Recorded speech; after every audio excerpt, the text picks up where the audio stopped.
So now we will see input attribute form target in input field. So guys, basically the input form target attribute specifies a name or a keyword that indicates where to display the response that is received after submitting the form. So in short, this form target attribute will be used in order to display the response that is coming from the server side in the same window or the new window. So guys, we will check this with the help of examples as well. It is important to note that this attribute overrides the target attribute of the form element. So guys, basically inside the form tag we have the target attribute as well. By default it is set to one particular value, and that value will be overridden by the form target attribute that we will define. So this form target attribute works with the following input types, that is submit and image. So we can mention the form target attribute inside the submit or the image buttons that are being used in order to submit the form data.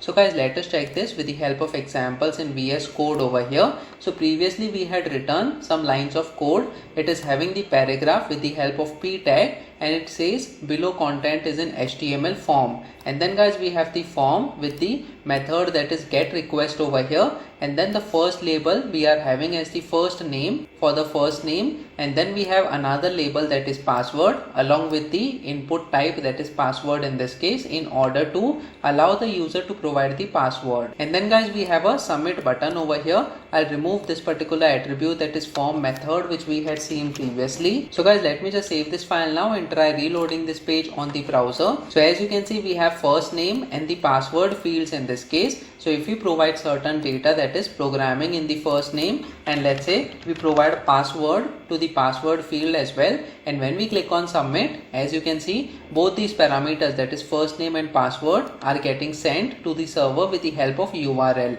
Now guys, this is not one of the best practices. In order to send some sensitive data to the server with the help of the get request, that's because anyone can see that data inside the URL over here. So whenever you are sending certain sensitive data, like in this case we are sending some password over here, we should be using the post method. But in order to understand this particular example, we are setting the method type as get request over here, so that we understand the form target attribute. So guys, basically by default we have a target attribute over here for which the value is already set to underscore self in this case. So guys, this is the default value that the form behaves while submitting any form over here. So let me just save this file now and try reloading this page once again on the browser. We will see how the submission of the form works in this case when we have provided the target attribute over here. So let me provide the first name as John, and let us say we provide pass as the password,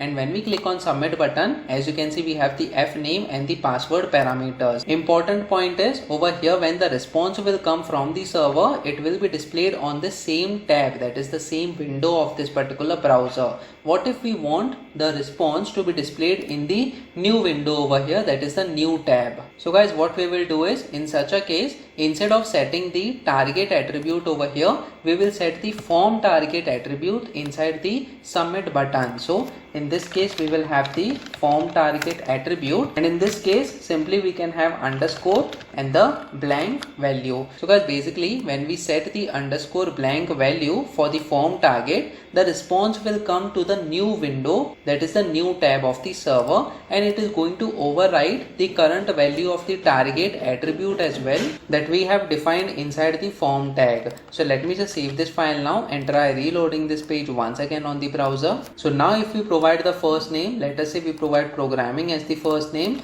and password as password field, and when we click on submit button now, so as you can see, there is a new window that is opened right now, and using that new window we will be receiving the response from the server. So guys, basically this is the main difference. The first window or tab over here is still having the data, and the moment we click on this submit button, a new window will be opened and the server response will be displayed inside the new window. So let me just show you that once again over here. I'll close this window right now, and we are having just one tab opened on this browser, and when we click on submit in this case, so as you can see, the second tab is opened right now and the response will be displayed on this particular window. So guys, this is the main functionality of the form target attribute that we can use while submitting the form, and we can provide the value inside the submit button in this case. Guys, comment in the comment section below whether you have learned something out of this video.